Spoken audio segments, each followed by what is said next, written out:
A modern műfüves rendszerek a kiváló minőségű, professzionális sportigények kielégítésére szolgálnak. Ezért is nagyon szigorúak a pálya elkészítésére vonatkozó követelmények.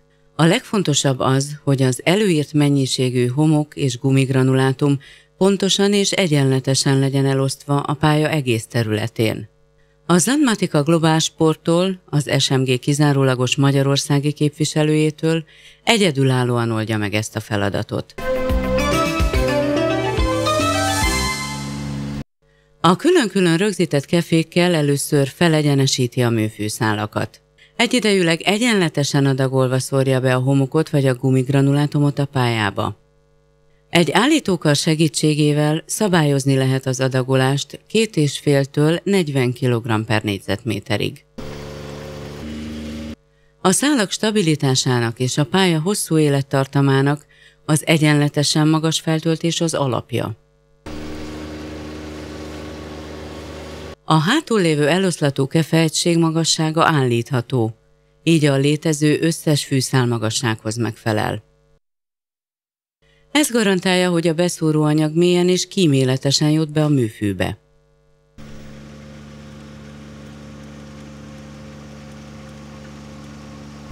Az egyedülálló kefe technológia lehetővé teszi, hogy ne kelljen figyelni a műfű lefektetésének irányára.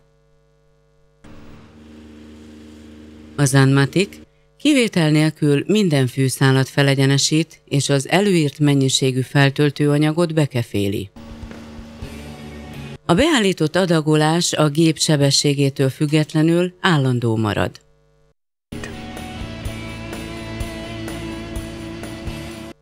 Az eredmény egy kiváló minőségű, hosszú élettartamú műfüves pálya.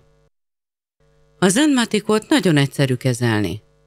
Az előretolást egy fokozatok nélküli tekerőgombbal lehet módosítani. Munkától függően lehet állítani a gép sebességét 1 és 10 méter per szekundum között.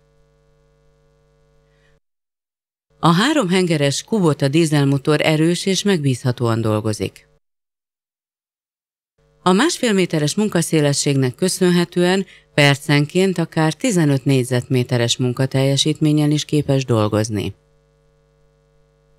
A nagy feltöltőanyagtartály lehetővé teszi a folyamatos munkát.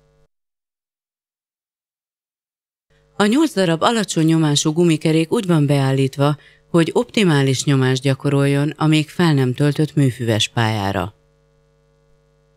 A 4-es ikerkerék 120 fokban elfordítható. Ez teszi a Sandmaticot különösen mozgékonnyá és irányíthatóvá. A gép beállítása az aktuális munkához a központi irányítópanelen történik. Utána a távirányítóval lehet átvenni az alapfunkciók irányítását, mint például az előrehaladást és a kanyarodást. A távirányító hatótávolsága 25 méter. Amint megszakad az összeköttetés, leáll a gép is. Minden irányító és szabályozó funkció megbízhatóan és biztonságosan működik 12 voltos árammal. A kialakított emelőpontok segítségével egyszerűen és biztonságosan lehet megemelni és szállítani a gépet. Sandmatica Global Sporttól, az SMG kizárólagos magyarországi képviselőjétől. Egyedülálló technológia a műfűpálya építéséhez világszerte. Egyszerű és okos megoldás.